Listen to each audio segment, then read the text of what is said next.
Hey, everyone, and welcome to our deep dive into a brief history of equality. Yes. We're going to be looking at excerpts from this book, and it's packed with data and analysis on how societies have, kind of dealt with equality over the centuries. Yeah.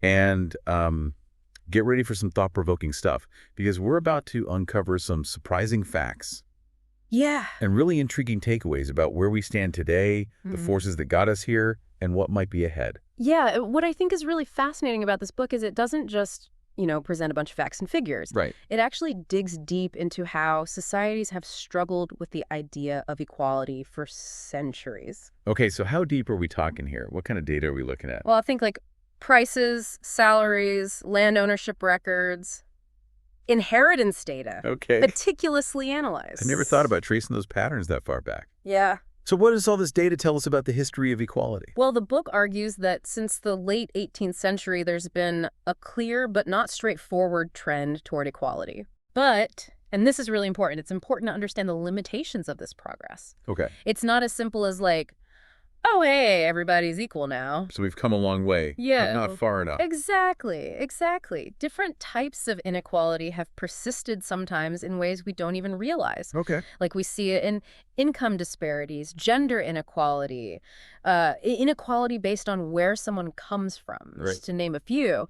And what's even more complex is individuals often face multiple forms of inequality at the same time. Oh, so it's like a tangled web of different inequalities overlapping. Yeah, it's complicated. Okay. The book does a really good job of untangling that web. Okay. And one of the things that it emphasizes is this balance between the role of power struggles in shaping equality and the impact of political and institutional outcomes. So it's not just about who's in charge, but also about how that power is used to create systems and structures that either promote or hinder equality. Absolutely.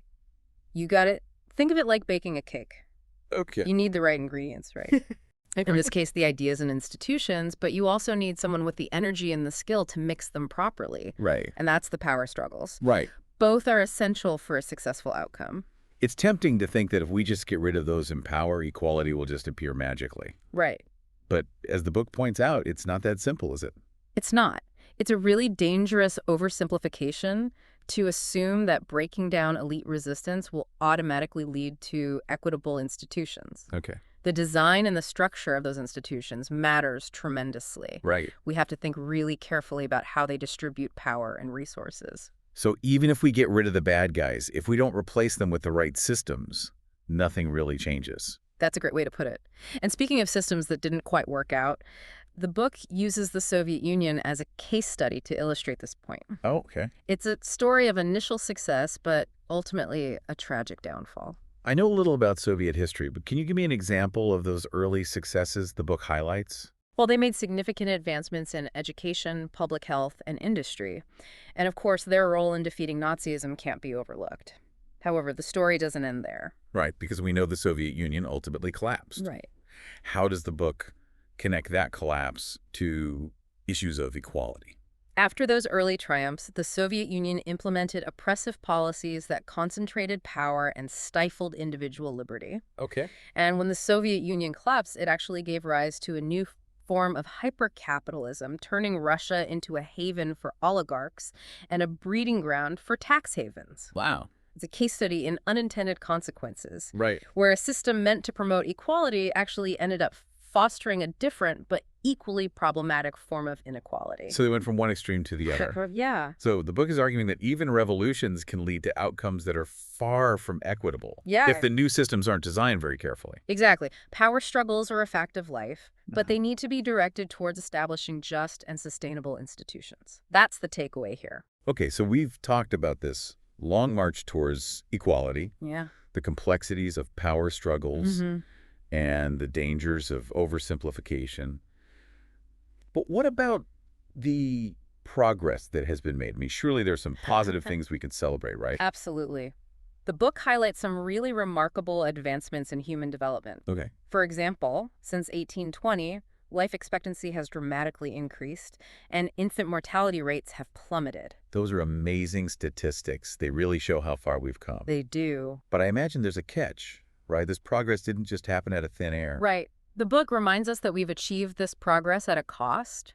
the overexploitation of our natural resources, Okay. which of course raises some serious questions about the sustainability of our current model. So how do we measure progress if economic growth comes at the expense of the environment? Right. Is GDP even the right metric to use? That's a question the book tackles head on. It challenges us to think beyond GDP Okay. and embrace a more holistic approach to measuring progress, one that considers factors like temperature limits, biodiversity, and carbon emissions alongside economic indicators. So instead of just focusing on how much money we're making, we need to consider the bigger picture of how our actions are impacting the planet Yeah, and future generations. absolutely. That makes a lot of sense. But before we get too lost in the big picture, let's zoom in on something I think we can all relate to: Okay. property ownership. Hmm. This book digs into this fascinating world of who owns what Mm-hmm. and how that ownership impacts our lives. Yes, and it breaks it down into four main categories: ownership of the means of production, housing, the state, and assets in foreign countries. Okay. Each category has its own unique dynamics and implications for equality. I was reading about the situation in France today, and the average adult there holds around 110,000 euros in housing after you subtract any debt, Wow. and another 110,000 euros in business and financial assets.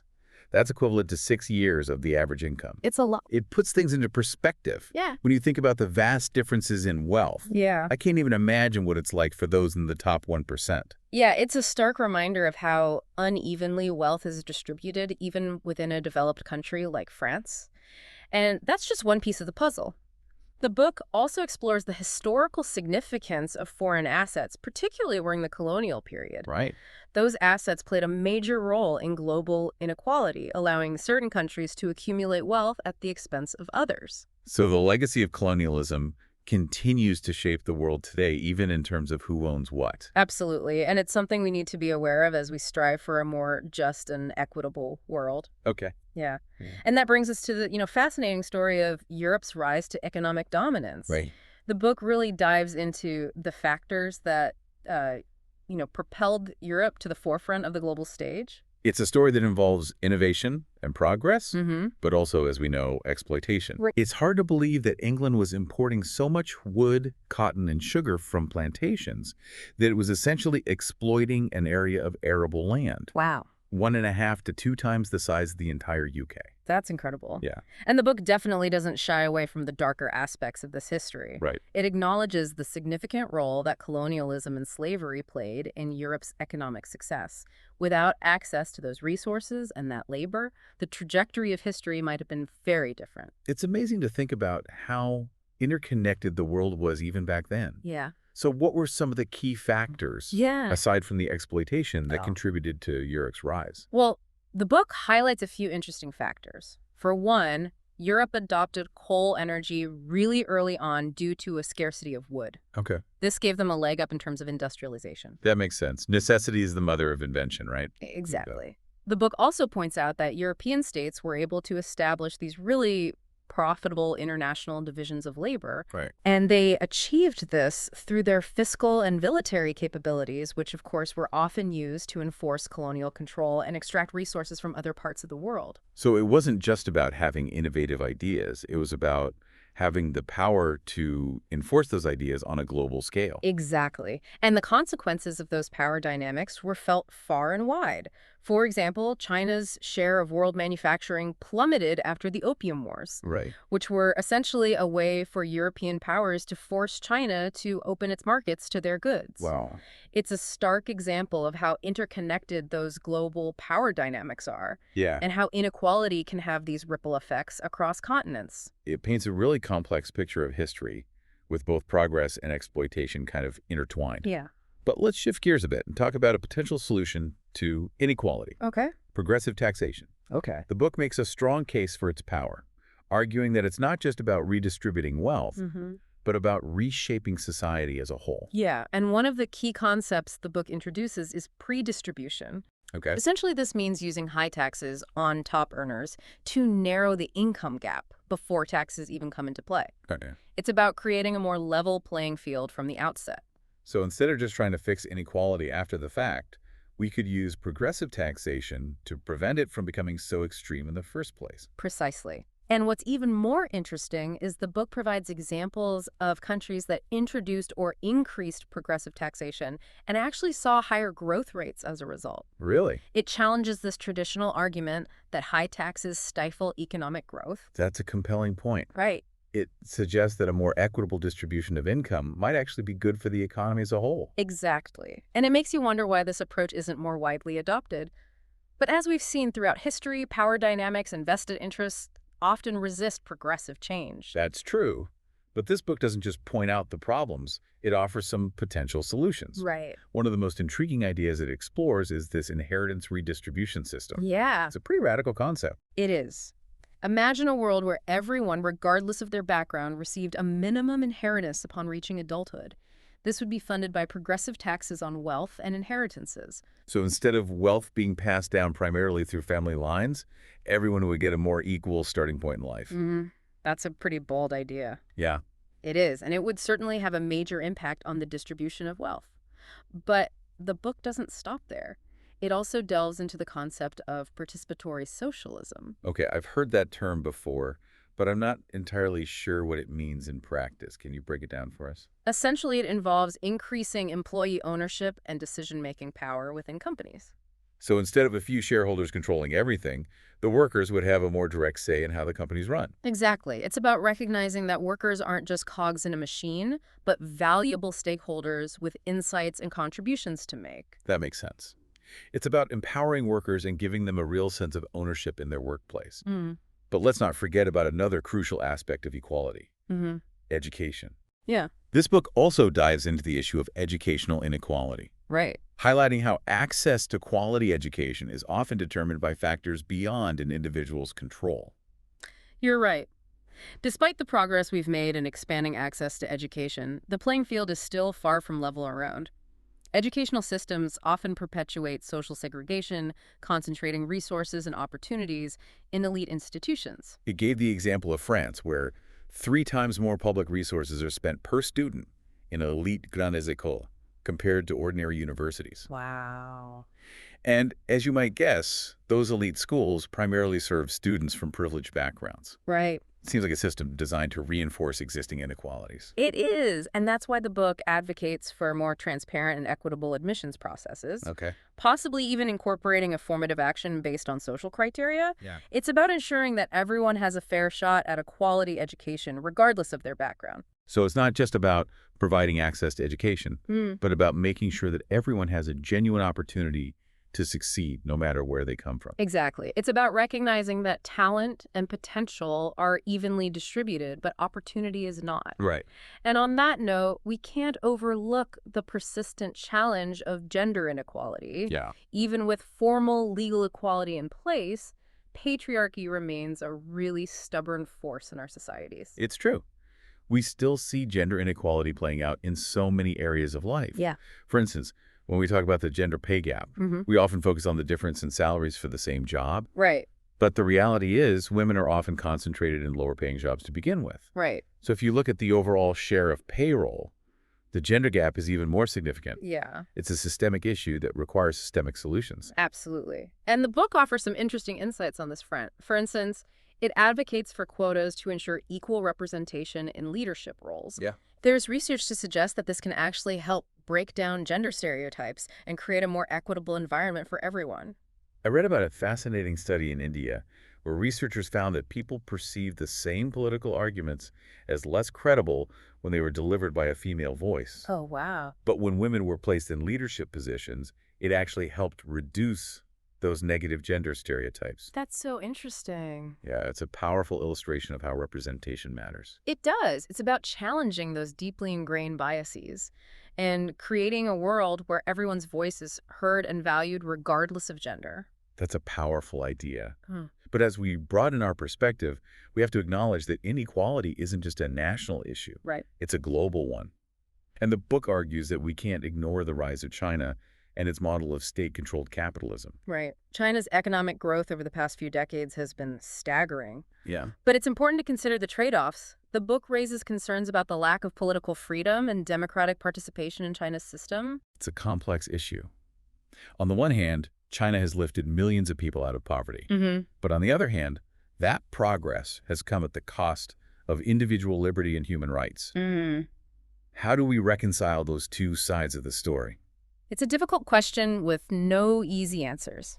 And it's a question that each society needs to grapple with, weighing the trade-offs and striving for a balance that upholds both economic well-being and individual freedom. Yeah, it really makes you think about what we value as a society. Yeah. But let's shift gears again and talk about solutions Okay. for a more just and equitable future. Mm-hmm. Thankfully, this book doesn't just leave us with a bunch of problems. Right. It actually offers some ideas for moving forward. And one of the most compelling visions it lays out is a future grounded in what it calls democratic, ecological, and multicultural socialism.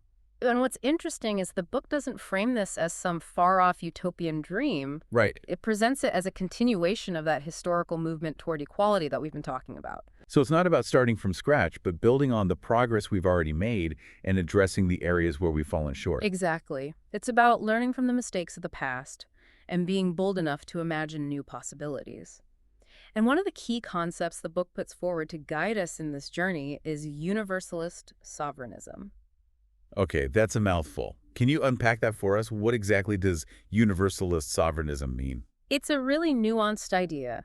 On the one hand, it recognizes the right of each country to determine its own economic and social policies. But on the other hand, it argues that those policies should be based on principles of justice that apply to everyone, everywhere. Okay. It's about finding that balance between national sovereignty and global solidarity. So it's not about imposing a one-size-fits-all solution on every country, Right. but rather about creating a framework for cooperation and shared progress Yeah, based on some fundamental principles of justice. you got it. It's about recognizing that we're all interconnected and that working together to create a world that benefits everyone is ultimately in everyone's best interest. That's a powerful message, and one that seems particularly relevant in our increasingly globalized world. But it's time now for you, our listeners, to take the reins. We've explored a lot of complex ideas today, from the long and winding road toward equality to the dangers of oversimplifying these complex power dynamics. We've talked about the incredible progress that humanity has made and the urgent need to consider the sustainability of our current model. We've even delved into alternative systems like inheritance redistribution and participatory socialism. So we want to hear from you. What resonated most with you during this deep dive? Yeah. What questions does it raise for you about your own role in creating a more equitable world? We encourage you to take some time to reflect on what we've discussed. Think about the power dynamics in your own life. Consider your workplace, your community, even your family. Are there ways to make those relationships more equitable? What actions can you take to promote justice and fairness in your own sphere of influence? Remember, change starts with each of us. It starts with awareness, critical thinking, and a commitment to action. And as we wrap up this deep dive into a brief history of equality, we want to leave you with one final thought to ponder. The book focuses primarily on economic inequality. But how can we apply the lessons we've learned to other forms of inequality? Think about all the ways that power and privilege manifest themselves in society through race, gender, sexual orientation, religion, ability, and so many other factors. How can we challenge these inequalities? How can we work together to create a world where everyone has the opportunity to thrive regardless of who they are or where they come from? Yeah, that's a great question. These are the questions that will shape the future of equality, and it's up to each and every one of us to find the answers. Thanks for joining us on this deep dive. We hope it sparked your curiosity and inspired you to think critically about the world around you. Until next time, keep learning, keep questioning, and keep striving for a more just and equitable world for all.